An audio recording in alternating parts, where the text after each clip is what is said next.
अस्सलामुअलैकुम। मोहम्मद अज़हर सिद्दीक अपने programme maths views के साथ हाजिर खिदमत है। 4 अगस्त बरोज़ जुमेरात शाम 7 बजे आप ये प्रोग्राम देख रहे होंगे। हमें अपनी कोर्टों पर बहुत यकीन है, हमारी अदालतें बहुत काम करें। कुछ कन्फ्यूजन्स हैं लोगों के जहन में, वो ज़रा निकाली रखिएगा। एक तो मैं बता दूं, और मैं पहले भी कह चुका हूं कि इमरान खान को आर्टिकल 62(1)(f) के तहत डिस्क्वालीफाई नहीं किया जा सकता। जैसा कि सुनने में आ रहा है कि तोशा खाना में मिलने वाले तहाइफ डिक्लेयर ना करने पे अहमकों की जन्नत में रहना चाहते हैं। अच्छा चले, 62(1)(f) बैकग्राउंड पे चल रहा हो। कागजात नामजदगी के बाद आपने कोई प्रॉपर्टी खरीदी है या बेची है तो वो तो देंगे ना, तब की बातें हैं ना। तो कोई चांस नहीं है, सिर्फ कौम को बेवकूफ़ बनाने की बात है। और मैं चैलेंज करता हूं इमरान खान साहब, आर्टिकल 62(1)(f) की बुनियाद पर डिस्क्वालीफाई नहीं हो सकते, और अगर होंगे तो फिर भुगतना सबको पड़ेगा। या इनकी मंशा नहीं है। मैं 62(1)(f) पे तायात नाहली का बहुत बड़ा सपोर्टर हूं। एक बंदा बेईमान है, झूठा है, वो कैसे आज ठीक हो जाएगा? और सादक और अमीन का मतलब सच्चा और ईमानदार होना है, तो इसमें क्या बुराई है? सोसाइटल वैल्यू पूरी दुनिया के अंदर, और कई प्रोग्रामों में मैंने जो गुफ्तगू की है, बड़ी कोशिश की रिवर्ट करने की, जवाब कोई नहीं है किसी के पास मेरी उन बातों का। पार्टी लीडर के तौर पर सर्टिफिकेट में कोई डेक्लेरेशन देना, ये एंटेल नहीं करता डिस्क्वालिफिकेशन को। जब वो अपनी इनफरादी हैसियत से देंगे तो फिर उसके रेप्रिकॉशंस भुगतने होंगे। लाहौर हाई कोर्ट में काफ़ी मसरूफ दिन रहा। एक तो बड़ा ज़बरदस्त है, लिया के गाँव लालाजार है, बिजली की अदम फरहमी के ख़िलाफ़ दरख्वास्त की समाअत है। जस्टिस शान गुल साहब ने, अल्लाह ताला इन्हें ज़िंदगी और सेहत दे। We need to have such जजेस जो अवामी बात सुनते हैं। मैं इस केस के सिलसिले में उनकी अदालत में मुझे मुसलसल जाना हुआ। जो रब की एक सिफत है अल आदिलो, उस पर अमल दरामद नज़र आएगा। इंसाफ बनता हो ज़रूर देखते, चेहरे नहीं देखते हो। हमारी अदालतों में अक्सर यही होता है। जुडिशल एक्टिविज़म की बेहतरीन ये केस है। यानी वहाँ गांव में एक जगह ऐसी है कि वहाँ बिजली नहीं है, इलेक्ट्रिफिकेशन होनी है, और किस तरह ज़्यादती हो रही है वहाँ पर। और सियासी लोगों के पाँव पड़े, जाके मिन्नतें करें, तरले करें कि वो आपको स्कीम में शामिल करें, तो फिर जाके होगा। ऐसा नहीं हो सकता, लेकिन ये हो रहा है। आज डिप्टी कमिश्नर लिया आए थे और उन्होंने बताया कि जनाब मेरे पास फ़ंड लैप्स हो गए, इनकी तरफ से दरख्वास्त आती है, उस दरख्वास्त पे फ़ौरन अमल दरामद होगा।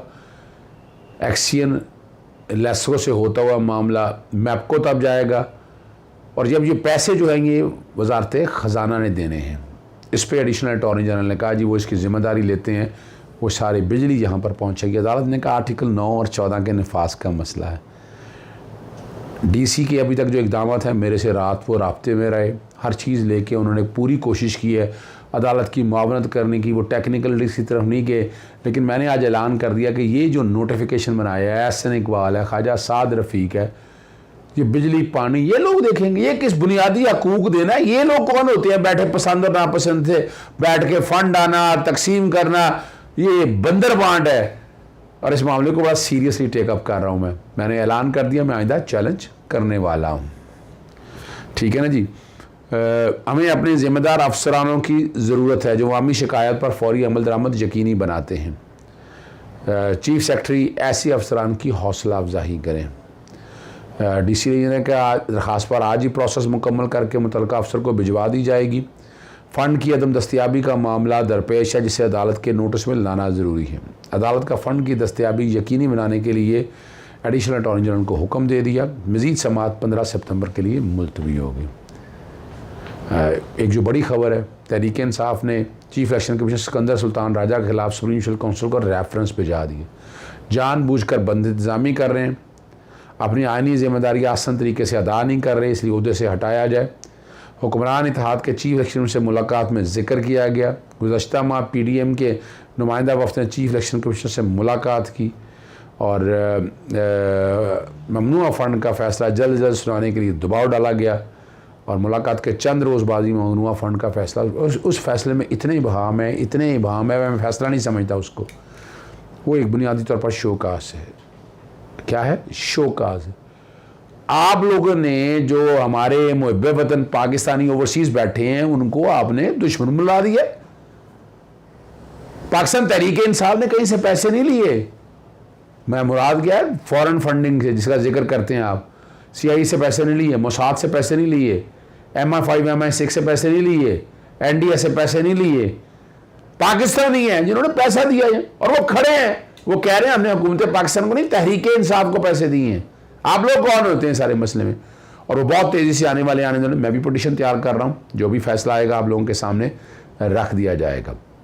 अब चलते हैं अगली खबर की तरफ। अपोजिशन लीडर हो मजाक, यानी राजा रियाज जो है उधर से हटाने की दरख्वास्त पर है। स्पीकर कौमी असम्बली को 30 रोज़ में, मैंने मुख्तलिफ रिप्रेजेंटेशन दी है उनको, अदालत ने पूरी रिपिटिशन और रिप्रेजेंटेशन सारी भिजवा दी हैं स्पीकर पर कौमी असम्बली को कि वह 30 दिनों के अंदर अंदर फैसला करे। और मैंने कहा कि मुझे भी बुलाया जाए, मेरा मौक़िफ़ भी लिया जाए।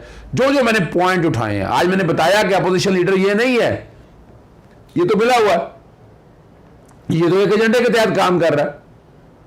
नैब का लॉ पास हो गया, ओवरसीज पाकिस्तान का राइट खत्म हो गया, बजट पास हुआ, किसी जगह नजर आया यानी ये वो अपोजिशन लीडर है जो कहता है कि मैं अपोजिशन लीडर हूं लेकिन मैं मुस्लिम लीग नून का उम्मीदवार हूं।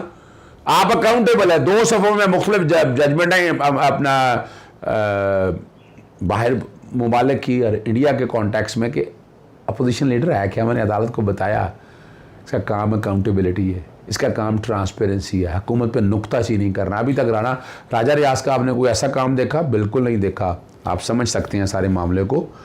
और ठीक है ना जी, मैंने बहुत सी चीज़ें रखी। मैंने जैसे उनका रूल 39 पढ़ के बताया कि ग्रेटेस्ट न्यूमेरिकल मेजॉरिटी की बात हो रही है। 20 सीटों से आप अपोजिशन लीडर कैसे बन सकते हैं? और आप इतना अहम ओहदा है, चेयरमैन नैब तैनात होना है, मेंबर इलेक्शन कमीशन तैनात होने हैं, और अगर हुकूमत डिसॉल्व हो जाए तो आपने केयर टेकर सेटअप में बड़ा किरदार आपका है। तो ये तो उन्हीं का आदमी है, रबड़ स्टैम्प की तरह पर ये काम कर रहा है। अदालत ने कहा कि ये एक आम आदमी की दरख्वास्त पे क्या फ़ैसला कर सकता है? मैंने बताया, मैंने कहा जी यूसुफज़ा गिलानी के केस में मैं गया और मैंने उस वक्त हमीदा मिर्ज़ा को दरख्वास्त दी थी, मेरी दरख्वास्त पर फ़ैसला दिया। फिर मैं सुप्रीम कोर्ट गया, मेरी कई दरख्वास्तें ऐसी हैं जिस पर बाकायदा चेयरमैन सेनेट और बाकियों ने ऑर्डर पास किए। मैंने उन्हें आगे जहाँ मैंने चैलेंज करना मैंने किया है। मैंने मिसाल के तौर पर इन्होंने अपना ख़ास तौर पर प्रोडक्शन ऑर्डर के हवाले से जो अमेंडमेंट्स किए मैंने उसको भी छेड़ा, मैंने उसको भी चैलेंज किया। और ये सारी चीज़ों का मकसद जो है ना आप लोगों के सामने लाना है कि कोशिश मैंने ये की है कि इस मुल्क में जमहूरियत आ सके। मैंने पहले भी बताया था राजा रियाज गैर कानूनी गैर आईनी तौर पर बने हुए हैं। इस्तीफे मंजूर नहीं किए जाते, इस्तीफे मंजूर करते असेंबली खाली होती, फिर तो आप थे। जब मेजॉरिटी पीटीआई की और पीटीआई के ये मुनर्रफ अरकान है और यही ये सारा काम कर रहे हैं, इनको कैसे इजाजत दी जा सकती है ये सारे मामलात में? अदालत ने बड़ी सख्ती के साथ कहा है, एडिशनल अटॉर्नी जनरल के जरिए कहा ये वहाँ आगाही करें, 30 दिनों के अंदर अंदर फैसला करें और अदालत तक ये मामला लेकर आएँ। ये मेरी एक कोशिश और काविश है ताकि चीज़ें सीधी हो जाएँ। ठीक है ना जी। और कौमी असम्बली के स्पीकर ने जो बुनियादी तौर पर तमाम PTI इस्तीफे मंजूर नहीं किए हैं और PTI की इजाज़त के बगैर अपोजिशन लीडर तैनात है। अरकान के इस्तीफे ना मंजूर होने पर PTI का अक्सरीती जमात का स्टेटस मौजूद है। राजा रियाज को हुकूमत और मौजूदा अपोजिशन ने मिली भगत से भर्ती किया है और रबड़ स्टैम्प के तौर पर मैंने कहा है ये आपसे, और इसको हटाने के हवाले से कहा है 30 दिनों में इंशाल्लाह ये ऑर्डर आता है। मैं फिर कहूँगा स्पीकर, और मैं उनके पीछे पूरी तरह पढ़ूँगा कि ये सारे मामले को आप अमलतगी अंजाम तक लेकर जाएँ।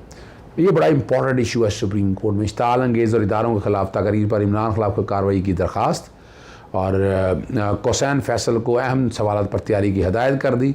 एक निजी शख्स आर्टिकल 164(3) का इख्तियार कैसे इस्तेमाल कर सकता है, आगाह किया जाए कि इन बुनियादी हकूक़ की खिलाफ वर्जी हुई, जिन कवानीन की खिलाफ वर्जी हुई उनसे मुतल्लिक़ा फोरम से रजू क्यों नहीं किया गया। पास तौहीन अदालत की कार्रवाई का इख्तियार मौजूद है। जस्टिस शाहजहाँ फरीदी ने कहा अदालत को जब मुनासिब लगा तो ख़ुद नोटिस लेकर कार्रवाई कर लेगी। आपका काम अदालतों को आगाह करना था, आपने कर दिया, बात ख़त्म हुई। मुनासिब होता अगर आप किसी और फॉरम पर दाद रसी के लिए जाते। अब इस पर जस्टिस जाजुल हसन साहब के रिमार्क्स थे, अदालती सवाल पर मुकम्मल तैयारी के साथ आएँ। एक ने दूसरे को क्या कहा कि आप सुप्रीम कोर्ट इस पर भी एक्शन लेगी। दरख्वास्त गुजार के साथ तकरीर के ट्रांसक्रिप्ट में ना शवाहिद हैं, बतौर शहरी इदारों के ख़िलाफ़ बयानात पर तकलीफ़ पहुँची उन्होंने कहा। और तकलीफ़ पहुँचने पर आर्टिकल 184(3) का केस कैसे बनता है, ये जस्टिस जाजुल हसन साहब के रिमार्क्स है। रियासत अगर बुनियादी हकूक़ की खिलाफ वर्जी करे तो आर्टिकल 184(3) का केस बनता है। हुकूमत जाते ही इमरान खान साथियों ने इश्तिआल अंगेज़ी शुरू कर दी है, उनका कहना है। तकरीर और बयान से अदलिया, फ़ौज और इलेक्शन कमीशन को कमज़ोर किया जा रहा है। इससे पहले इनको ये नहीं ख्याल है कि पहले नवाज शरीफ क्या करता रहा है, मरियम क्या करती रही है, किस तरह मिला। और आज भी देखें आप, बात तो आते नहीं है। सुप्रीम कोर्ट के खिलाफ क्या क्या अल्फाज इस्तेमाल किए उन्होंने, वकील भेज के सुप्रीम कोर्ट के बेंच नंबर 1 के सामने जब ये मामला चल रहा था स्पीकर पंजाब, वज़ीर आला पंजाब के इलेक्शन का, वहाँ क्या क्या बातें नहीं की। आज़ादी इज़हार के राय के पीछे छुप कर वार किया जा रहा है। और अदालत ने कहा है कि इस पर आप पहले काबिल समात होने पर दलाइल दें और उस पर भी फ्रीकन को नोटिस जारी करेंगे। समात नवंबर के पहले हफ्ते तक मुलतवी होगी। इजाज़त चाहता हूँ। अस्सलाम वालेकुम। अल्लाह हाफ़िज़। पाकिस्तान जिंदाबाद।